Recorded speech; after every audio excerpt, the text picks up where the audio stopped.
Hello,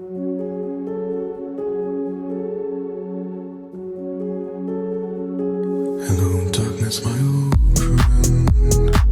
I've come to talk with you again, because a vision softly creeping lifted scenes while I was sleeping, and the vision that was planted in my brain still remains within the sound of silence. In restless dreams I walked alone, narrow streets of cobblestone, neath the halo of a street lamp, I turned my collar to the cold and damp. Greetings, citizens, and welcome back to the Hidden Dagger Inn. I'm your host, ILLPeonU. Tonight, I'm going to delve into some speculation about what I believe could be coming up in the very near future. One of the many topics that's been endlessly circling my thoughts and discussions with fellow Ashes of Creation enthusiasts is about the potential timing of what month Alpha 2 will be announced.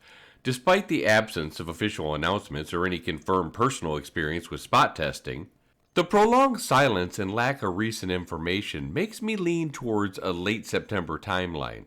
However, upon further reflection, perhaps influenced by my usual mantra of preparing for the worst and hoping for the best, a realization hit me during a live stream. One that not only got me excited, but refilled my copium levels, at least for the time being. As I had the brainstorm that July indeed could be the ideal month to roll out Alpha 2. Despite the apparent flaws in my logic, bear with me, we're grasping at straws here, the importance of Alpha 2 cannot be understated for Intrepid Studios. It's their chance to present a game as enjoyable, immersive experience despite its ongoing development. Now I'm going to go ahead and outline a few reasons why I think the July Alpha 2 release is feasible. The decision to keep us confined to the Riverlands suggests a strategic move to unveil the game's world collectively, enhancing the sense of discovery and adventure. This would seemingly afford Steven ample time for a thorough Alpha 1 spot testing phase, crucial for refining Alpha 2 before it opens up to the other 150,000 players. Time is ticking, yet there's still a chance for this schedule to hold.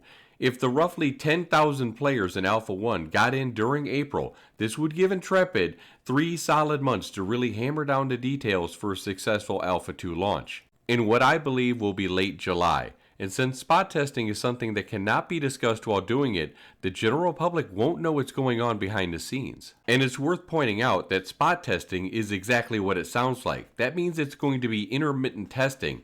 It means you're going to need to spread out the timeline, so the earlier the better. If they wait too long to get Alpha 1 in, Intrepid might be backing themselves into a corner if they run into unforeseen issues. Contrary to some beliefs that Alpha 2 might drag on for years and we'll see the game in 2035, I'm optimistic that we will span roughly a year and a half, reinforcing my late July prediction.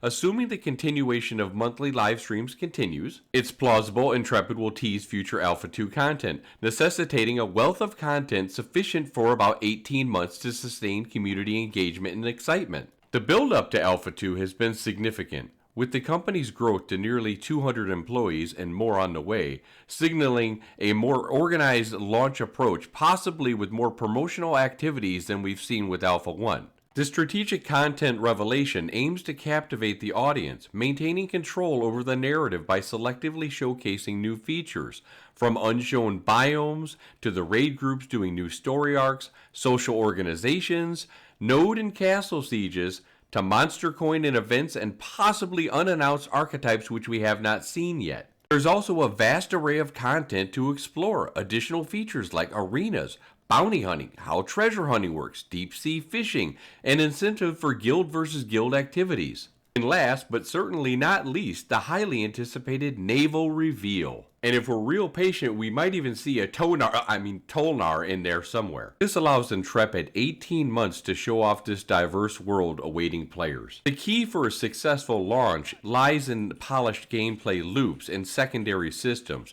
providing a solid foundation for a fun, social gaming experience.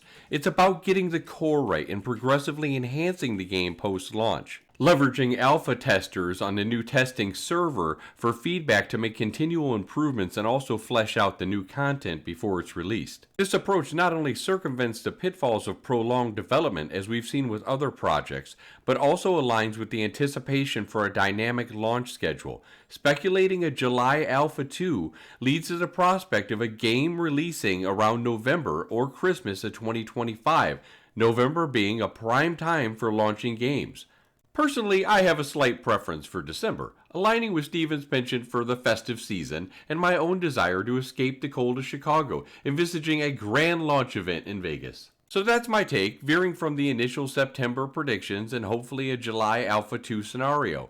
Feel free to share your thoughts below on whether you think I'm wildly off base and completely off my rocker, or you have your own insights on the Alpha timeline, and even your bold predictions for your launch of release date of 2035. If you're still watching, as always, thank the good Lord, because you're helping my YouTube algorithm, which is dog shit at the moment. Thanks, YouTube.